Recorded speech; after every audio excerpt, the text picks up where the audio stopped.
Bonjour à toi. Dans cette petite vidéo, laisse-moi te montrer la voix de Histoire sans fin. Et du coup, j'espère que tu as un peu de temps devant toi.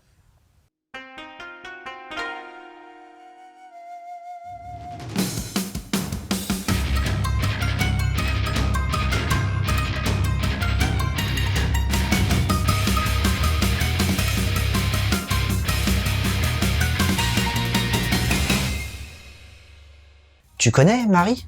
Mais si, tu sais, Marie, celle qui a un peu speed et qui a la répartie facile. Aujourd'hui, elle doit repartir des cours avec sa copine. Mais malheureusement pour sa copine, Marie reçoit un coup de fil de sa grand-mère, qui a perdu son chat. Bon, c'est pas la mère Michel. Marie, prise de panique, sort alors en trompe de la salle de classe et cherche partout le fauve, qui, sous ses airs tout mignons, se révèle être un cataclysme ambulant. Donc, si Marie ne le retrouve pas très vite, c'est la fin du monde assurée. Heureusement pour notre monde, Marie le croise au coin d'une rue. Elle le poursuit, mais le chat va alors entrer dans une librairie. En essayant de récupérer le fléau, ce dernier fait alors tomber des livres d'une étagère.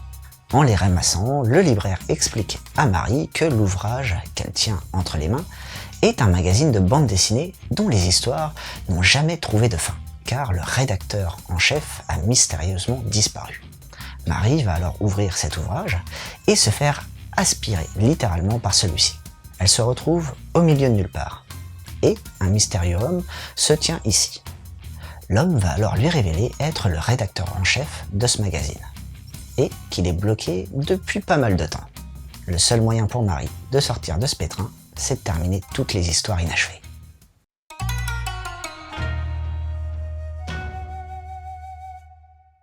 Alors, contrairement aux habitudes, on a là un manga qui est entièrement colorisé. Donc, pas de noir et blanc.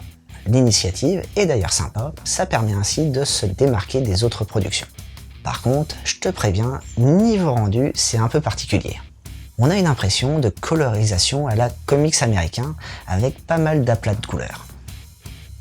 Ça va surtout se traduire sur les effets d'ombrage ainsi que sur les jeux de lumière qui vont être vachement accentués. En plus, la colorisation semble être réalisée à l'ordinateur, ce qui peut accentuer cet effet. D'ailleurs, l'ensemble de l'ouvrage semble être retravaillé par ordinateur. Cette impression, tu peux la retrouver notamment sur les écritures des couvertures des livres ou encore sur les onomatopées. Sinon, pour ce qui est du trait de base, si on peut dire, il se rapproche du style crayonné avec peu de détails sur les personnages. En effet, la colorisation entrant en compte, on ne va pas avoir besoin de définir à l'avance tous les contours et les ombrages, car la mise en couleur est justement là pour faire ce travail. Du côté du Nemu, il est assez particulier et s'adapte au mieux à la narration. Tu vas donc avoir dans celui-ci pas mal de superpositions, par contre, exit les coupes diagonales.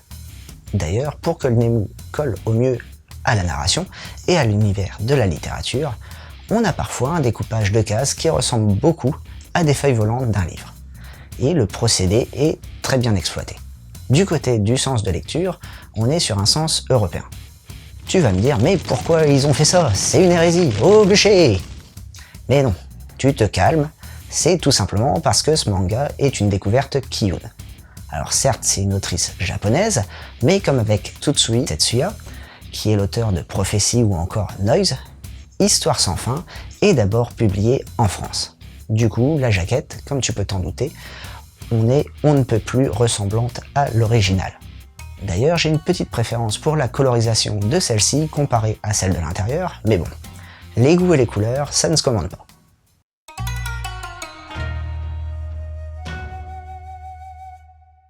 Comme je te l'ai dit dans la partie précédente, Hirasawa Gecko réalise sa première publication grâce aux éditions Kiyun. À noter qu'elle était déjà un peu connue dans l'illustration au Japon, car après avoir fini ses études d'architecte, elle a sillonné les salons avec le personnage de Marie, qui n'en faisait qu'à sa tête et n'avait déjà pas sa langue dans sa poche. Alors, qu'ai-je pensé de ce titre? Tout d'abord, pour les trentenaires et plus, quand tu parles Histoire sans fin, tout de suite tu penses à Atreyu et la mort tragique de son cheval, tu penses aussi à Falkor, le dragon à la fourrure blanche, et surtout à l'impératrice de Fantasia, qui a fait rêver tous les enfants de l'époque. Donc quand tu pars avec un titre comme ça, c'est pas facile. car derrière, tu vas avoir pas mal de souvenirs qui vont entrer en jeu, et faut pas te planter. Alors, tout comme son grand frère, le manga part sur le même principe, à savoir le fait qu'un enfant puisse interagir avec l'histoire du livre. Par contre, au niveau des personnalités, elles sont totalement différentes. D'un côté, on avait un jeune garçon qui était un peu le souffre-douleur des autres, et qui se retranchait dans les livres, et ici, on a une Marie qui est très énergique et part dans tous les sens. Mais bon, arrêtons les comparaisons et restons sur le manga. Alors, j'ai eu par moments l'impression qu'il y avait pas mal de coupes au niveau des planches. Je vais te donner un exemple. Quand Marie entre dans la librairie, elle demande au libraire si c'est bien le libraire.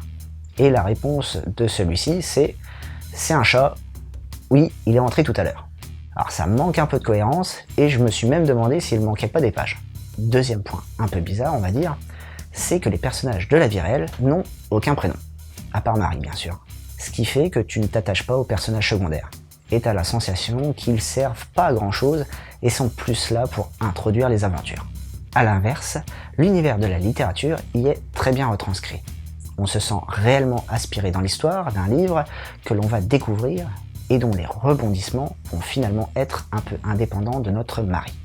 En gros, si tu veux un manga dont les graphismes sortent un peu de l'ordinaire et dont l'histoire t'engouffrera dans la littérature de l'imaginaire, jette-toi sur ce manga. Si tu veux voir un film cultissime dont ce manga fait écho, je te conseille L'Histoire sans fin. Bon, je te préviens, il date de 1984, donc les images ont un peu vieilli. Par contre, tu feras la connaissance de Bastien, un jeune garçon de 10 ans, qui va découvrir le monde merveilleux de Fantasia. Un peu dans le même style d'histoire.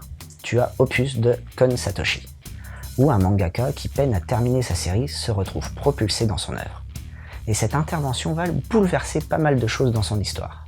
Si tu veux rester dans le monde de la littérature, fonce sur Magus of the Library.